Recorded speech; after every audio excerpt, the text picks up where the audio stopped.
Matemática e suas tecnologias para o Enem, o assunto hoje, áreas e volumes. Vamos começar. Só existem duas figuras planas que têm sido alvo de questões do Enem desde que ele se transformou no novo Enem a partir de 2009. Por incrível que pareça, são as duas mais simples figuras planas de que nós temos notícia. A primeira delas, o retângulo, que naturalmente, sempre que tiver uma base B e uma altura H, vai ter a sua área determinada pelo produto do comprimento da base pelo comprimento da altura. A área é base vezes altura, como evidentemente todos vocês seguramente sabem. A segunda área, por incrível que pareça, é a área do triângulo qualquer. Mas essa eu vou aproveitar para fazer uma pequena animação aqui e mostrar para vocês o porquê dela ser tão fortemente vinculada à área do retângulo. Então vamos assumir que esse triângulo tem uma certa base B e tem uma certa altura H que se projeta do vértice ao norte perpendicularmente em relação à base. Quando a gente desenha a altura H desse triângulo, de fato, dentro dele, a gente divide o triângulo em dois triângulos menores cujas áreas somadas resultam na área do triângulo original. Presta bem atenção no que vai acontecer ali agora. As áreas dos dois triângulos roxo e laranja são iguais à área do triângulo vermelho original. Se nós tomarmos o cuidado de girar esses dois triangulinhos componentes e encaixar eles no triângulo original, nós vamos perceber que o resultado é a composição de um retângulo com três pedaços. Ora, se a soma das áreas dos dois triângulos pequenos é igual à área do triângulo grande, a gente pode concluir facilmente que a área do triângulo original é metade da área do retângulo, portanto, base vezes altura sobre 2, como vocês podem acompanhar aqui à minha direita.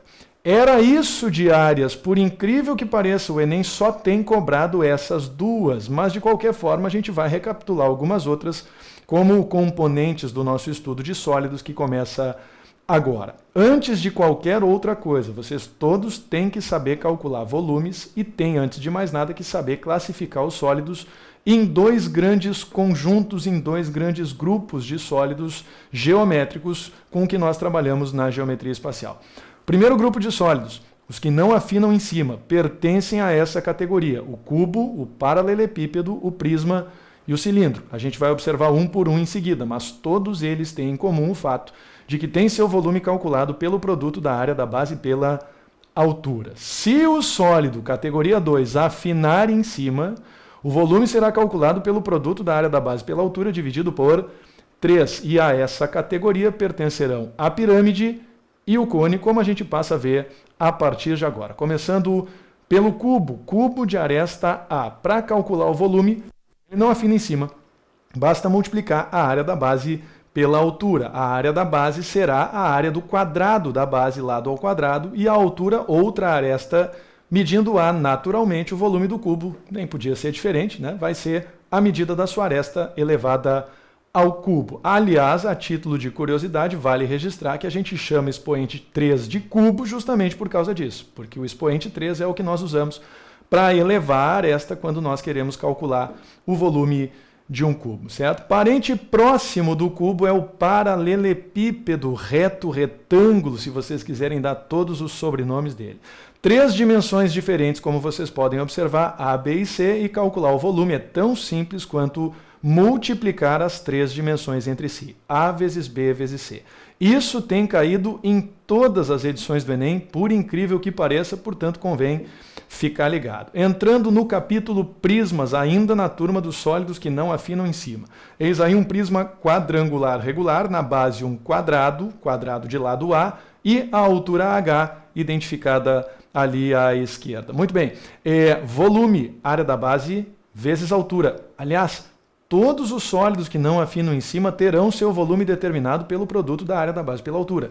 Se nós pararmos para pensar, nós vamos perceber que isso vale inclusive para o cubo e para o paralelepípedo que nós acabamos de discutir. Nesse caso específico, como na base nós temos um quadrado, a área da base vai ser o quadrado da medida do seu lado. Isso vale também para os demais prismas, por exemplo, o prisma triangular regular, que também terá seu volume calculado pelo produto da área da base pela altura, porém terá a sua superfície da base calculada a partir da área de um triângulo equilátero. Para quem não lembra mais, A ao quadrado raiz de 3 sobre 4, embora seja bastante provável em tempos de Enem, que caso isso venha a aparecer na prova, vocês não precisem saber decorar. Essa fórmula muito provavelmente viria naturalmente de fábrica disponibilizada para vocês. Vamos esperar para ver o que acontece nas próximas edições do Enem. E o prisma hexagonal regular, que também tem volume determinado pelo produto da área da base pela altura, vai ter a sua área da base determinada a partir do produto da área do triângulo equilátero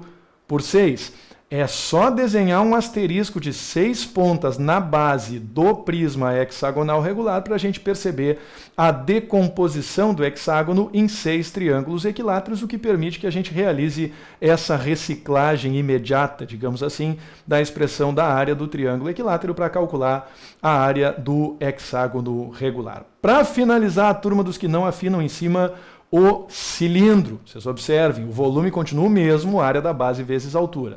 Mas para saber determinar a área da base, vocês vão precisar conhecer o raio da base. Vocês têm um círculo na base, portanto, dependem do raio para poder dizer que a área da base é igual a π vezes o raio ao quadrado. Nunca é demais lembrar que o π vale aproximadamente 3,14, mas inclusive em edições recentes do Enem, a própria sugestão do enunciado foi para arredondar para 3,1 ou até mesmo 3. Entrando agora no capítulo sólidos que afinam em cima uma pirâmide quadrangular regular. Tomem muito cuidado, na hora de calcular volume, vocês vão precisar calcular a partir do produto da área da base pela altura, dividindo esse produto por 3. Isso é comum a todos os sólidos que afinam em cima. Volume é área da base vezes altura sobre 3. E a altura sempre se mede do vértice até o plano da base, muito importante, perpendicularmente. Portanto, normalmente, em pirâmides regulares e retas, a altura vai correr por dentro da pirâmide. Isso é muito importante.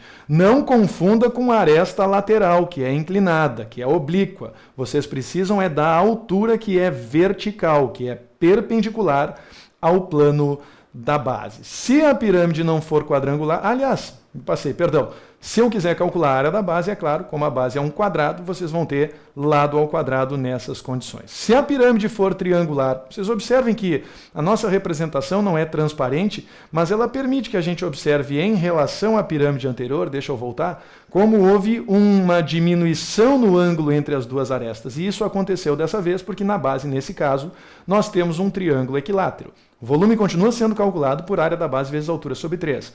Porém, para calcular a área da base dessa vez, vocês vão precisar da expressão do triângulo equilátero que nós acabamos de ver hoje ainda, lado ao quadrado, raiz de 3 sobre 4. E é claro, pode acontecer também da pirâmide ser hexagonal regular. São as mais comuns, existem infinitas outras pirâmides e infinitos outros prismas, é claro. Mas os mais comuns são triangular, quadrangular e hexagonal. Se for hexagonal, mais uma vez, o volume área da base vezes altura sobre 3. E para poder determinar a superfície da base, vocês vão escrever 6 vezes lado ao quadrado raiz de 3 sobre 4, lembrando que o asterisco de 6 pontas divide o hexágono regular em 6 triângulos equiláteros. Finalizando a turma dos sólidos que afinam em cima, o cone de revolução. Volume de novo, área da base vezes altura sobre 3. Não confunda a altura com geratriz. A altura de pé, a geratriz inclinada. Sempre muito importante da gente estabelecer essa diferença. Conhecido o raio da base, a determinação da área da base propriamente dita vai ser dada mais uma vez por πr ao quadrado. Para finalizar, o conjunto de sólidos importantes, a esfera. A esfera não se mistura com os outros sólidos, gente. Ela não afina em cima. Aliás, não dá para dizer qual é a parte de cima da esfera, se for parar para pensar. Porque se ela rolar, o que estava em cima, de repente já está embaixo e tu nem percebeu. Portanto, é importante conhecer duas expressões para a esfera. A primeira delas, o volume dependente do raio, melhor dizendo, 4πr ao cubo sobre 3. E, finalmente, a superfície esférica, a área da casca da esfera, representada por 4π vezes o quadrado da medida do raio. Nas últimas edições do Enem, sem exceção, essas fórmulas, quando solicitadas, foram fornecidas. Mas sabe como é? Seguro morreu de velho. A gente não vai entrar pelo cano e levar uma bola nas costas só por causa disso. São duas expressões, como vocês estão vendo, relativamente simples. Esse foi o recado das áreas e sólidos e importantes, com um agradecimento especial ao meu querido amigo Simon Brum, que providenciou todos os sólidos que vocês viram na aula de hoje. Foi um prazer ajudar mais uma vez e a gente se vê numa próxima oportunidade. Um abraço, tchau.